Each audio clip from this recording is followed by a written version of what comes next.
세상에 떠도는 기묘한 괴담들. 첫 번째 이야기, 인천의 수봉공원에서 여고생 시절에 실제로 겪었던 실화괴담. 오래전에 학원 선생님께서 해주신 이야기입니다. 선생님께서 여고생 시절에 수봉공원에서 겪은 일이라고 합니다.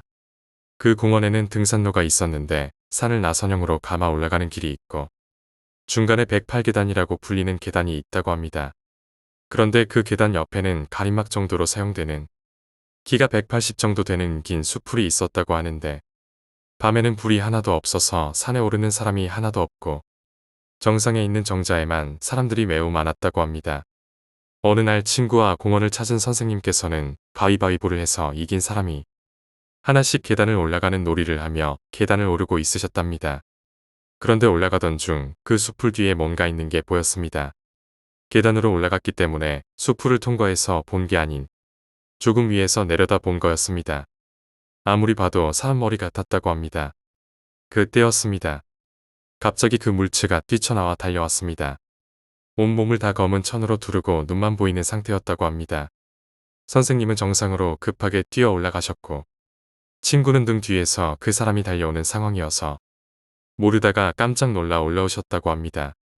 허겁지겁 올라 정상에서 숨을 고르고 있는데 정체가 궁금하기도 해서 내려가면서 확인해 보기로 하셨답니다. 무서움을 참으며 조심스레 내려가는데 아까 그 검은 물체가 계속 땅에 엎어져 있었습니다. 두 분께서 그것을 보고 너무 놀라 정신없이 내려오셨다고 합니다. 당시 선생님께서 너무 놀라서 잠시 실어증에 걸리셨다고 합니다. 이를 이상하게 여기신 부모님이 선생님께 물어보셨고 필담을 통해 그 일을 알게 된 부모님께서 이야기를 하나 해주셨다고 합니다. 원래 꼭대기의 정자는 문둥병 환자들이 사는 문둥촌이었다고 합니다. 그런데 그 지역 주민들의 반대로 그 정자는 문둥촌이 아니게 되고 거기서 살던 사람들은 뿔뿔이 흩어졌다고 합니다. 지금 와서 생각해보면 그 검은 천을 두른 사람은 아마도 문둥병 환자였을 거라 합니다. 그리고 여고생들, 그러니까 선생님이 지나가는 걸 보고 저 사람들은 나와 친구를 해줄 것이라고 생각하고 나왔던 것인데 깜짝 놀라서 도망가니 상처를 받고 엎어져 울었던 것이라고 생각하십니다. 두 번째 이야기, 할머니 댁. 1990년대 초반 즈음 A군은 가족끼리 시골에 있는 할머니 댁을 방문했다고 합니다. 그 마을은 오래되기도 했고 사람들의 발길도 많지 않은 곳이라 아침인데도 불구하고 분위기가 무척 으스스하고 어두운 느낌이었다고 하더군요. 할머니 댁에 도착한 그날 오전 11시경 A군은 동생과 함께 그 근처 산을 돌아다녔는데 산 쪽의 어느 부분을 볼 때마다 알 수 없는 불안감과 닭살이 돋았다고 합니다. 그래서 호기심 반 두려움 반으로 동생의 손을 잡고 그 근처로 다가갔는데 갑자기 동생의 눈이 뒤집어지더니 A군을 붙잡고는 어느 깊숙한 구덩이가 보이는 곳으로 끌고 가더랍니다. 당황한 A군은 이상해진 동생에게 이게 뭐하는 짓이냐며 화를 냈지만 속으로는 엄청 무섭고 불안한 기분이었다고 합니다. 동생이 이상해진 것을 어쩌면 이 마을에서 태어날 때부터 살아오신 할머니에게 무언가 타겟책이 있을 거라 생각한 A군은 동생의 손을 잡고 할머니에게 가려고 했습니다. 허나 평소에 자기보다 한참 힘이 약하다고 생각한 동생이 아무리 잡아 끌어도 움직이지 않자 A군은 어떻게 해야 할지 몰라 고민했다고 합니다. 그 와중에 동생은 뒤집힌 눈을 하고 구덩이 근처에 서서 알 수 없는 말만 중얼거렸다고 합니다. 동생을 놓고 할머니께 갈 것인가? 아니면 조금 더 이 사태를 지켜볼까라는 생각을 10여 분 정도 하고 있을 때 어디선가 짖는 소리와 함께 사람들이 자신들을 찾는 소리가 들리더니 점점 가까워지더랍니다. A군이 말하길게 짖는 소리를 들었을 때 알 수 없는 안도감이 들었다고 합니다. 그 사람들의 무리 중에 A군의 아버지와 할머니께서도 계셨는데 할머니께서 대뜸 A군을 보자마자 평생 보이시지 않으셨던 엄한 표정으로 호통을 치셨다고 합니다. 네가 아무리 우리 가문의 장남이더라도 그 이전의 오빠다. 그런데 동생을 이렇게 위험한 곳에 끌고 들어와. 네 여기가 어디라고 들어온 기가.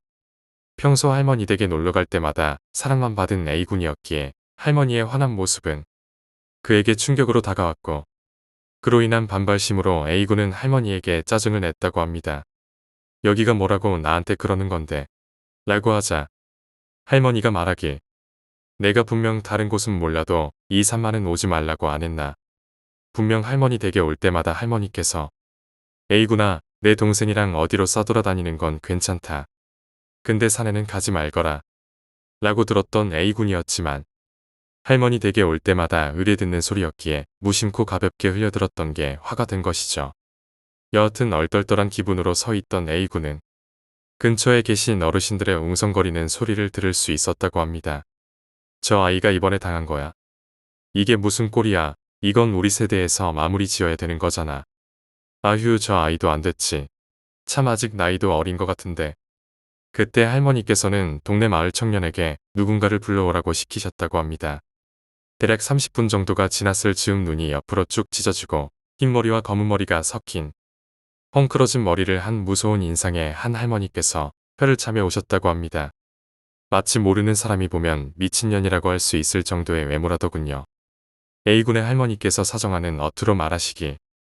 이게 진짜 마지막이 될 기 같다. 네, 한 번만 도와줘. 그것은 어찌할 수 없는 거 잘 알지 않나. 내 힘 닿는 데까지 해볼 건데 기대는 하지 마라. 의식은 1시간 뒤인 6시에 할 기다. 무서운 인상의 할머니가 한 소리를 들은 A군은 자신들이 산에 들어온 건 오전 12시쯤이었고 산속에 돌아다닌 것이 채 1시간도 안 되었다고 생각했기에 매우 깜짝 놀랐다고 합니다. 그리고 그때서야 주위가 어두워진 것을 깨달았다고 합니다. 이후 무서운 인상의 할머니께서 눈을 뒤집고 알 수 없는 소리를 중얼거리고 있는 동생에게 무엇을 뿌리고 뭐라고 하니 동생이 정신을 잃고 핍스 쓰러졌다고 합니다. 1시간 후 동생은 무서운 인상을 한 할머니와 함께 마을에 있는 너는 낡은 사당 같은 곳으로 갔다고 합니다. 잠시 후 A군의 할머니께서 A군에게 오시더니 소금 같은 것과 부적을 A군에 주시면서 A군아, 내 동생이 내 보고 같이 놀자고 하면 아무 말도 하지 말고 집 밖으로 나가지도 말라고 알겠나? 할매가 방금 준 소금과 부적 꼭 쥐고 집에만 있어야 한다. 절대 나오면 안 된대이. 이런 말씀을 하고 자신도 역시 사당 쪽으로 향하셨다고 합니다. A군은 당시 이 상황이 매우 무섭지만 부모님과 함께 있는데 뭐가 무섭겠어? 함께라니 설마 무슨 일 있겠어? 라는 안이한 생각을 했답니다. 그 후 아버지와 함께 A군은 할머니 집으로 돌아왔고 아버지는 어머니께 사건의 전말과 함께 A군을 집에 혼자 둔 뒤 나가야 한다고 말씀하셨다고 합니다. 이에 모든 내용을 들으신 어머니께선 A군을 시골집에 혼자 놔두고 갈 수 없다며 항의하셨지만 1시간의 기나긴 대화 끝에 아버지의 이게 모두 A군과 동생을 위한 거야라는 말에 설득당하셨고 그제서야 A군이 3일치 먹을 음식을 준비하신 뒤 걱정스러운 표정과 눈물을 흘리시며 집을 나서셨다고 합니다. A군은 두려운 나머지 아버지께 나가지 않으면 안 되냐고 사정을 했지만 아버지께서 단호하게 거절하셨다더군요. 나가기 직전 A군의 아버지께선 A군에게 3일 동안 우리가 집 안으로 들어올 때까지 누가 오더라도 문 열어주지 말고 집에 아무도 없는 것처럼 행동하라고 당부하셨다고 합니다. 졸지에 시골집에 혼자만 남게 된 A군은 그제서야 할머니께서 한 말의 무서움을 느꼈다고 합니다. 그렇게 밤이 다가왔고 평소 눈만 감으면 바로 깊은 수면에 빠지고 웬만하면 잠이 중간에 깬 적이 거의 없을 정도로 잠을 잘 자는 A군에게 있어 왠지 그날은 잠이 오지 않았다고 합니다. 잠을 청하려고 이불 속에 있던 A군은 새벽 1시쯤 어디서 동생의 목소리가 들렸다고 합니다. 왜 오빠만 거기 있어? 거기 있지 말고 여기 와서 나랑 같이 놀자. 거기 있는 거 다 알아. 오빠가 안 나오면 내가 들어갈까? 평소에 듣던 동생의 목소리였지만 왠지 A군 자신이 아는 동생의 목소리랑 다르다는 느낌을 받은 A군은 두려움에 떨며 할머니가 주신 부적을 꼭 쥐고는 졸도에 가까운 상태에서 하루를 지새웠다고 합니다. 밤을 지새운 A군은 오전 7시경 이른 아침을 먹고 잠을 잔 A군은 오후 3시경에 일어났고 멍하게 아무것도 하지 않고 시간을 보냈다고 합니다. 또 다시 해가 지고 밤이 되자 A군은 두려움을 조금이라도 떨쳐내기 위해서 TV를 켰고 보다가 긴장이 풀린 듯 그대로 깊은 잠에 빠졌다고 합니다. 눈을 떠보니 오전 8시경이 되어 있었고 자신의 문 밖에서 사람들의 소리가 들리더랍니다. 두려움에 떨며 혼자 있던 A군은 사람들의 웅성거리는 소리가 들리자 긴장했던 마음이 풀림과 동시에 뛰쳐나가 사람들을 보고 싶은 충동이 일었다고 합니다. 마침 아침이기도 했기에 뭐 무슨 일이야 있겠어라는 마음가짐으로 대문 밖으로 나가려던 그때 갑자기 A군은 아버지가 하신 말이 떠올랐습니다. 절대로 누구에게도 우리가 집으로 들어오기 전까지는 문을 열어주지 말라. 그 말을 떠올린 A군은 맨발로 대문을 뛰쳐나가려다가 다시 집 안으로 들어갔습니다. 그때 갑자기 대문 밖에서 여자아이의 목소리로 까르르 까르르 웃는 소리에 화들짝 놀란 A군은 정신을 차렸고 어둑한 밤 뭔가에 홀린 듯 대문을 열고 나가려던 자신을 발견했다고 합니다. 마치 목류병 환자처럼 말이죠. 사실은 A군은 푹 자서 아침에 일어난 것이 자체가 꿈이었던 거죠. 그렇게 정신을 차린 A군은 어두운 밤 대문 밖에 미묘한 틈 사이로 어떠한 존재들이 있는 것을 보았다고 합니다. 세 번째 이야기, 아파트에서 기묘한 일이 생겼다. 당시 신축된 아파트에 입주하게 됐어요. 세대수가 다 안 채워져서 빈집들이 많았고 아파트는 조용했죠. 저는 그때 임신한 몸으로 신랑이 출근하면 하루 종일 집에서 여가를 보냈어요. 어느 날 낮잠을 자고 일어났더니 부엌 찻장 안에 넣어둔 과자 봉지가 툭 떨어져 있었어요. 내가 아까 꺼냈었나 하며 대수롭지 않게 넘겼는데 그 다음날 또 같은 자리에 떨어져 있는 거예요. 넣어둔 찻장은 분명 닫혀 있고 쥐나 다른 동물이 꺼냈다면 찻장이 열려 있어야 하는 거 아닌가. 마술처럼 과자만 떨어져 있는 게 이상했지만 기분 나빠서 그 자리에서 먹어버렸어요. 며칠 뒤 부엌을 지나치다 보니 찻장이 열려 있는 거예요. 누가 우리 집에 들어온 흔적도 없고 제가 항상 있는데 도둑이 들었나 별 생각을 다 했죠. 신랑한테 말해서 집안 곳곳을 봐도 사람 흔적은 없고요. 그 후 다음날 저는 기절할 뻔했어요. 마찬가지로 부엌을 지나다 문제의 찻장을 봤는데 다행히 닫혀 있었어요. 안심하던 그때에 믿지 못하겠지만 그 찻장 문이 저절로 열렸어요. 그것도 제가 보고 있다는 걸 아는 듯이요. 손잡이로 당겨야 되는 구도를 지 혼자 서서히 열리는데 저는 아무것도 못하고 얼음처럼 굳어서 바라만 봤어요. 근처에도 못 가고요. 신랑 올 때까지 TV를 크게 틀고 기다렸어요. 나중에 알고 보니 그런 현상이 폴터가이스트였더라고요. 신랑과 저는 이런 경험이 생소해서 쉽게 믿기지가 않았어요. 또는 그 뒤에 신랑이 밤에 화장실을 가서 용물을 보면 화장실 앞문이 똑똑하곤 서서히 열린대요. 신랑은 제가 인 줄 알았다는데 저는 자고 있었다네요. 출산일이 다가오자 아가 침대를 들여서 그 위에 흑백 모빌을 달아뒀어요. 대낮에 자고 일어났더니 그 모빌이 저절로 돌아가는 걸 보면 어떠실 것 같으세요? 추운 겨울이라 창문과 방문을 다 닫아놓고 바람도 없는데 말이에요. 눈앞에서 누군가가 만지듯이 뱅글뱅글 돌아가고 있던 적이 있었어요. 너무 소름 돋아서 집 밖을 나와 친구에게 털어놓았더니 너희 집 아기 귀신 있는 것 같아. 정말 귀신인가 싶었지만 눈으로 귀신을 본 적은 없었어요. 어느 날은 시장을 보고 1층에서 엘리베이터를 기다리고 있었어요. 신랑이 주차장에서 주차한다고 저보고 올라가라고 하더라고요. 1층에서 신랑 기다려야지 하면서 엘리베이터 앞을 멍하니 서 있는데 엘리베이터가 1층에 서 있었지만 아무 버튼도 안 눌렀어요. 근데 갑자기 엘리베이터 문이 저절로 열렸어요. 마치 타라는 듯이 나도 모르게 탔어요. 저희 집인 5층을 누르고 올라가는데 시간이 천천히 지나가는 것 같고 누가 같이 타고 있는 것 같고 긴장했지만 아무 일 없이 내려서 집 번호를 누르는데 밑층에서 유리 깨지는 소리가 나더라고요. 혹시나 신랑이 걱정돼서 내려가니 1층 현관에 어느 여자분이 차로 밀어서 들이박았어요. 차가 밀려서 엘리베이터 앞까지 들어와 있었어요. 1층 유리 다 깨지고요. 당시 임신 8개월이었던 내가 만약 그때 엘리베이터를 타지 않았더라면 생각만 해도 끔찍하네요. 무언가 도와준 것 같은 생각도 들어요. 누구에게 고맙다고 해야 할지 모르지만 감사한 마음이 들었어요. 네 번째 이야기, 해안가. 나는 해안가 쪽에 주택공사를 담당하게 되었습니다. 때는 7월 초순이었고 점심시간에는 해안가에서 도시락을 먹곤 했습니다. 처음엔 혼자서 먹었는데 중간에 친해진 동년배의 하청업체 직원도 같이 가게 되었습니다. 해안가로 갔더니 평소엔 사람이 거의 없었는데 그날은 애들 4명 정도가 파도 치는 곳에서 놀고 있었습니다. 여기 바다는 수영 금지 구역이긴 했지만 저도 어릴 때는 여기서 친구들이랑 헤엄치며 놀았기 때문에 별로 신경 쓰지 않았습니다. 그날도 해안가에서 도시락을 먹으려고 했더니 A가 오늘은 햇빛이 내리쬐니 그냥 현장 그늘에서 먹자 라고 했습니다. 듣고 보니 특히 햇빛이 강한 날이라 밖에서 먹기엔 너무 덥겠다 싶었습니다. 현장에 있는 그늘에서 도시락을 먹는데 왠지 바깥쪽이 시끄러웠습니다. 경찰차와 헬기가 오는 소리가 들렸습니다. 무슨 일인지 밖에 보러 가자고 A에게 말했습니다. 저는 바깥에 무슨 일이 있었는지 너무 궁금해서 A를 두고 다른 직원과 같이 구경하러 갔습니다. 사람이 무리지어 있던 곳은 평소에 A와 같이 점심을 먹는 해안가였습니다. 모여있던 구경꾼 이야기를 들어보니 바다에서 헤엄치던 아이 하나가 파도에 휩쓸려서 행방불명되었다고 합니다. 그러고 보니 좀 전까지 해안가에서 놀던 아이가 한 명 안 보였습니다. 저는 후회스러웠습니다.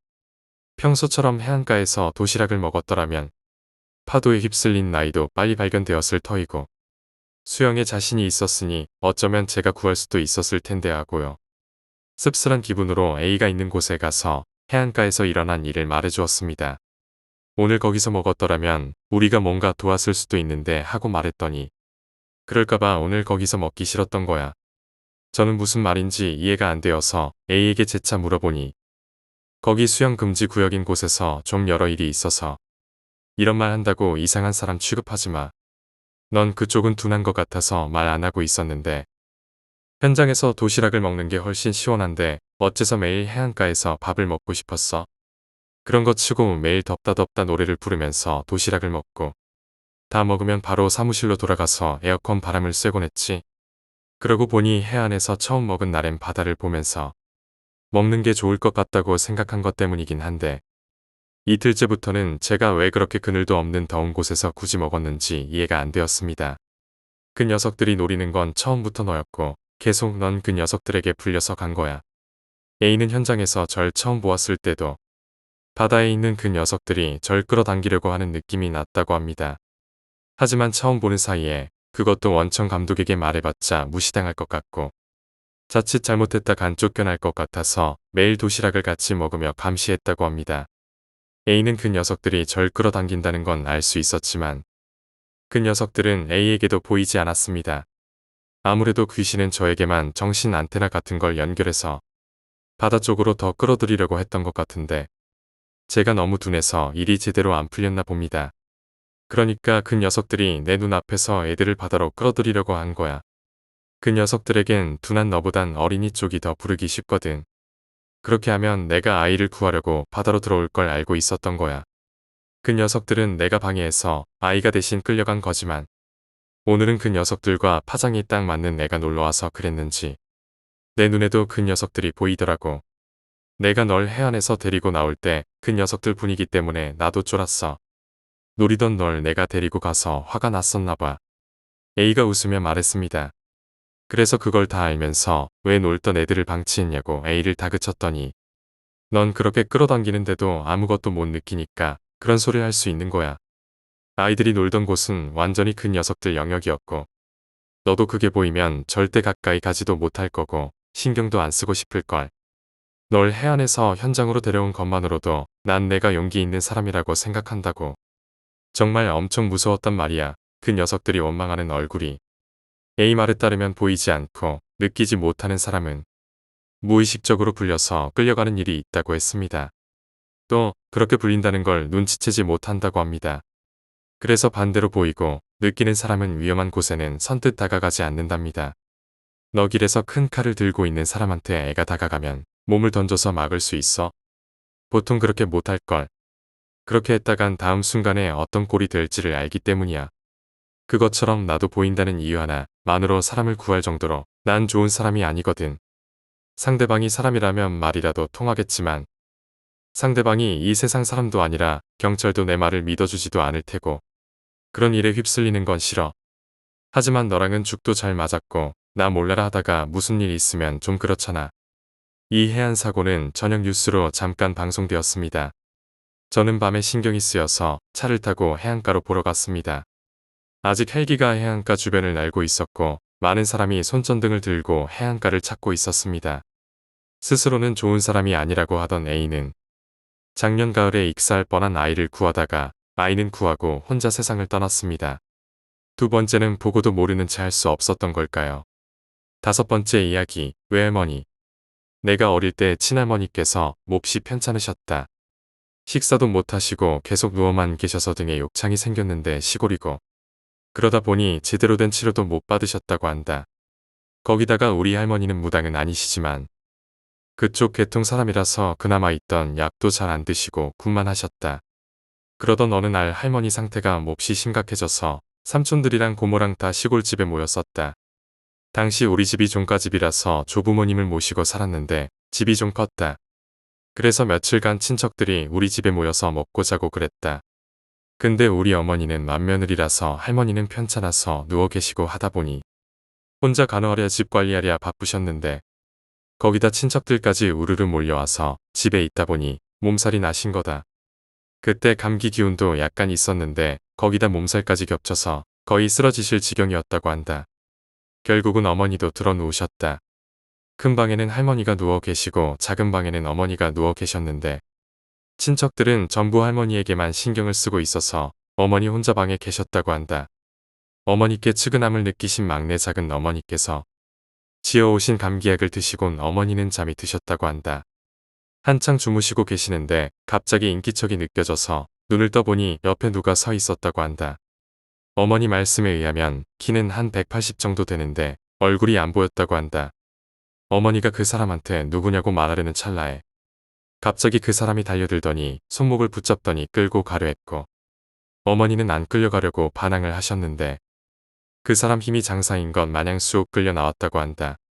그렇게 작은 방을 빠져나와 시장 끌려가는 송아지 마냥 질질 끌려가는데 집에 있는 사람들 아무도 그것에 신경을 안 쓰는 것이다. 아니, 그것보단 안 보이는 것처럼 느껴졌다고 한다. 전봇대를 붙잡아가면서 반항을 하는데 목은 잠긴 듯이 아무 소리도 안 나고 힘은 어찌나 센지 계속 끌려가다 보니 어느덧 마을을 벗어나고 있더란다. 마을 외곽에는 당매라는 산이 있는데 당매를 지나가는 순간 말문이 트였다고 한다. 어머니는 아직 아이들이 어리다고 자신은 두 아이의 어미 되는 사람이라고 본인은 아직 젊다고 애원하셨고 그 소리를 듣자마자 그 사람은 걸음을 멈추더니 방 사이에 방해하는 기운이 있더니만 잘못 데려왔구나 하고는 다시 어머니를 방으로 데려다 주었다고 한다. 어머니 말씀으로는 작은 방과 큰 방 사이에는 작은 제단 같은 것이 있었다고 하는데 왠지 기분 나쁜 방이라서 어머니는 잘 들어가려 하지 않으셨다. 그 순간 어머니는 잠에서 깨어나셨는데 파스를 붙였을 때 느껴지는 화끈거리는 기분이 있자는가. 손목에서 그런 느낌을 받았다고 한다. 손목을 보니까 누가 세게 붙잡은 건 마냥 손자국 모양으로 자국이 있었다고 하는데 그 자국은 며칠 후 할머니께서 돌아가실 때까지 사라지지 않았다고 한다. 6번째 이야기, 붙박이장 괴담. 오랜 시간이 지났지만 아직도 생생히 기억납니다. 제가 초등학교 6학년 때 겪은 일입니다. 저는 우주소년단이라는 청소년 단체에 가입해서 임원직도 하며 열심히 활동하고 있었습니다. 여름방학에 전국 우주소년단 연맹에서 캠프를 하는데 그해 여름에는 경기도에 있는 한 유스 호스텔로 캠프를 가게 되었습니다. 저희 학교는 당시 신설 학교여서 활동 경력도 잘 받고 힘이 없어서 배정받은 숙소는 유스 호스텔 가장 높은 층에 복도 가장 끝 방이었습니다. 그 방은 다른 방들과 좀 떨어져 있었는데 다른 방들과는 다르게 두 개의 붙박이장 중 하나가 자물쇠로 꼭 잠가져 있었습니다. 교관 선생님은 전에 밤새 장난치다가 그 방에 그 붙박이장에서 죽은 아이가 있어서 잠가두었다고 했지만 을에 겁주려고 하는 이야기겠거니 해서 다들 웃으며 믿지 않았습니다. 2박 3일 캠프의 첫날 밤을 지내고 다음 날 아침 붙박이장 근처에서 잤던 아이들 몇 명이 울상을 하며 저에게 하소연을 하는 것이었습니다. 언니, 밤에 붙박이장에서 끼익, 끼익 하는 소리가 들려서 잠을 못 잤어요. 붙박이장이 조금씩 열리는 것 같은 소리가 자꾸 나서 무서워요. 밤에 누가 붙박이장에서 나와서 방 안에서 있는 걸 봤어요. 확인해보니 정말 붙박이장 문이 살짝 벌어져 있었습니다. 하지만 열쇠로 여전히 잠겨 있었고 어제 이상한 이야기를 들었거니와 나무로 된 붙박이장 문이 오래되어 그런 거라고 조금은 찝찝한 마음을 감추고 달래주었습니다. 오후 활동을 하고 다시 숙소를 돌아왔습니다. 다들 기분이 묘해서인지 방에 들어와서 조용히 이야기를 하고 있었는데 화장실 쪽에서 똑똑 물 떨어지는 소리가 났습니다.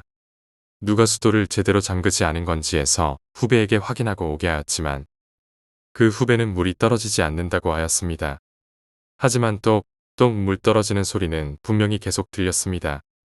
아이들이 불안해하는 것 같아 제가 직접 화장실로 가서 확인을 해보았지만 화장실에는 물이 떨어지는 곳은커녕 물기도 발견할 수 없었습니다.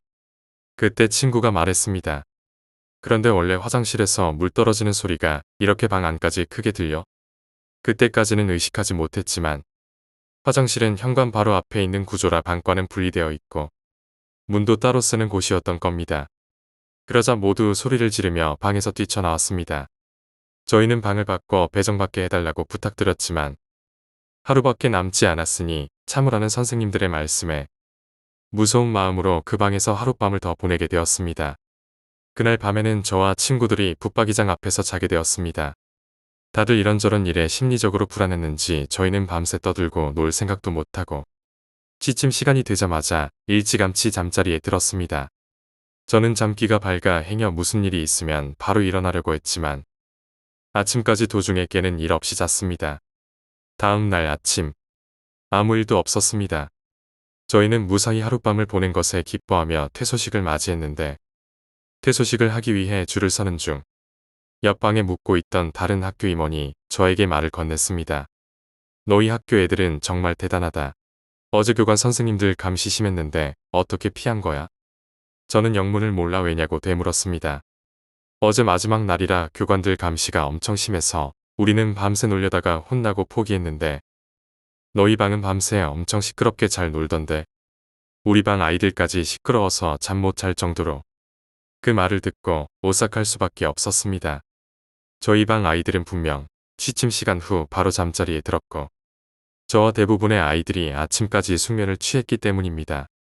그 아이의 말처럼 옆방까지 들릴 정도로 시끄럽게 논다는 건 한두 명이 도중에 일어났었더라도 불가능한 일이었습니다. 그래도 저는 이제 집에 가니까 괜찮아라고 두려운 마음을 감추고 퇴소식 후 숙소에 마지막으로 들러 짐을 정리하고 빠진 물건이 있는지 점검하게 되었습니다. 그리고 그때 보게 되었습니다. 자물쇠로 잠긴 붙박이장에 문이 열려 있는 것을. 과연 캠프 기간 동안 저희 방에는 저희 말고 누가 있었던 것일까요? 7번째 이야기, 살해당한 유령. 작년 여름에 겪은 일입니다. 무척이나 더웠던 여름 어느 날 밤 간신히 잠들었는데 문득 이상한 느낌을 받았습니다. 아뿔싸, 이 불쾌한 느낌은 가위였습니다. 워낙 가위에 이미 익숙해서 무섭진 않았지만 그날따라 이상하게도 온몸이 서늘해지는 느낌을 받았습니다. 왠지 눈을 뜨면 끔찍한 것을 볼 것 같은 느낌. 예감이 좋지 않아 눈을 그대로 감은 채로 다시 잠을 청했지만 잠이 들면 다시 가위에 눌려 무서운 기분에 잠에서 깼고 여전히 가위에 눌려 있는 상태였습니다. 그날따라 도통 잠들 수 없어 결국 몇 번이나 반복한 채 동이틀 무렵에나 잠들었습니다. 잠을 설친 탓에 몸이 무척이나 뻐근했고 집이 덥기 하고 왠지 어제 같은 가위에 눌릴 것 같다는 이상한 예감까지 더해 그날은 회사 숙직실에서 잠을 자고 다음 날 들어가기로 했습니다. 마침 다음 날이 토요일이기도 했습니다. 아침까지 푹 자고 일어나니 그렇게 기분이 좋을 수 없었습니다. 상쾌한 기분으로 집에 들어가다가 문득 배고파서 집 근처 슈퍼에 들렀습니다. 그런데 주인 아저씨께서 아침부터 동네 형사가 다닌다며 이상한 이야기를 해주었습니다. 엊그제 저희 집 근처 고가도로 아래에서 살인사건이 났다는 것입니다. 그래서 가위 눌렸던 건가? 라고 생각은 했지만 살인사건이 난 곳과 저희 집이 가까운 편은 아니라 연관성은 없어 보였습니다. 그저 몸 조심해야겠다는 생각은 들었습니다. 하지만 얼마 후 형사가 수사를 위해 저희 집에도 왔습니다.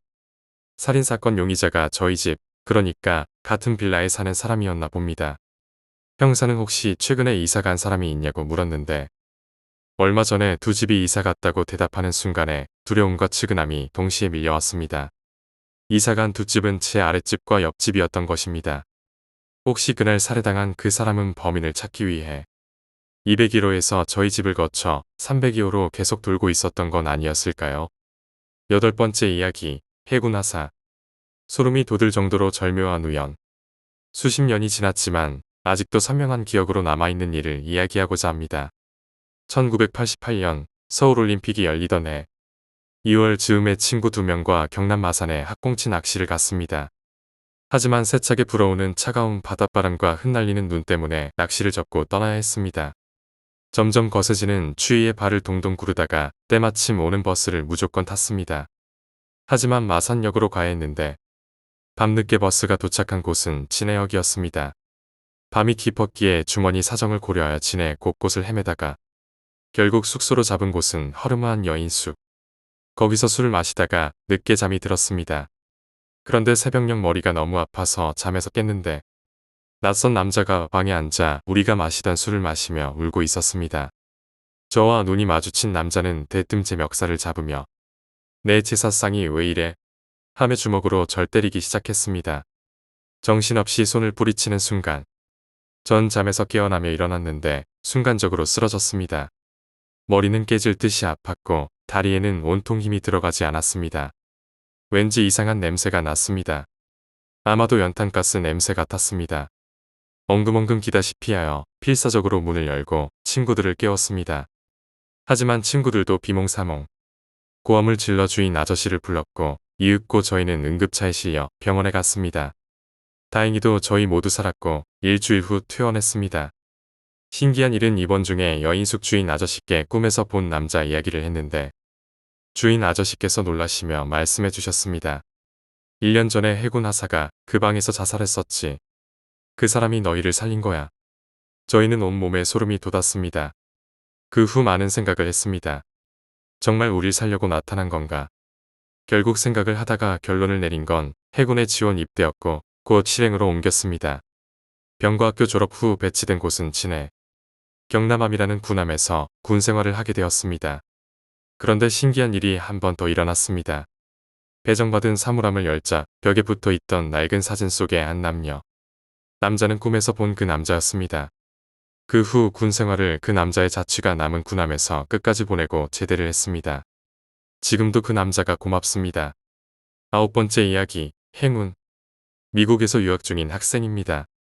같은 기숙사의 일본인 친구에게 들은 이야기를 해볼까 합니다. 친구의 사촌 언니가 고등학교 시절에 겪은 일이라고 합니다. 대학 입시를 앞둔 어느 날, 언니는 그날도 자정까지 공부하고 집에 돌아가는 길이었답니다.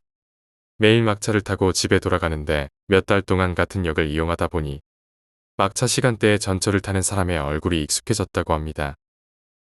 그저 얼굴만 아는 정도랍니다. 그런데 그날은 베이지 롱코트를 입은 여자가 승강장에서 계속 자기를 따라다니는 것 같은 느낌이었다고 합니다. 언니는 매일 전철 첫 번째 칸을 탔기에 승강장 제일 끝으로 이동하는데 여자가 계속 따라왔답니다. 약간 이상한 기분은 들었지만 자기처럼 끝에서 내리는 사람인 것 같아 신경 쓰지 않았다고 합니다. 이윽고 멀리서 전철이 오는 소리가 들렸습니다. 언니는 역에서 오는 전철을 바라보며 서서히 다가섰다가 그날따라 책이 많아 들고 있던 책을 놓쳤습니다. 전철이 다가오고 있기에 서둘러 책을 줍기 위해 몸을 굽힌 순간 갑자기 뒤에 서 있던 여자가 선로에 떨어졌습니다. 전철이 멈췄습니다. 조용하던 역 안은 사람들의 비명소리로 가득 찼습니다. 여자가 자살한 것 같았답니다. 눈앞에서 사람이 죽는 걸 보고 정신이 아찔했지만 그에 상관없이 경찰은 언니와 주변에 있던 사람들을 경찰서로 데리고 갔답니다. 하지만 정확한 목격자가 없어 아무도 자세한 상황을 몰랐고 언니는 그 여자를 밀쳤다는 의심까지 받았답니다.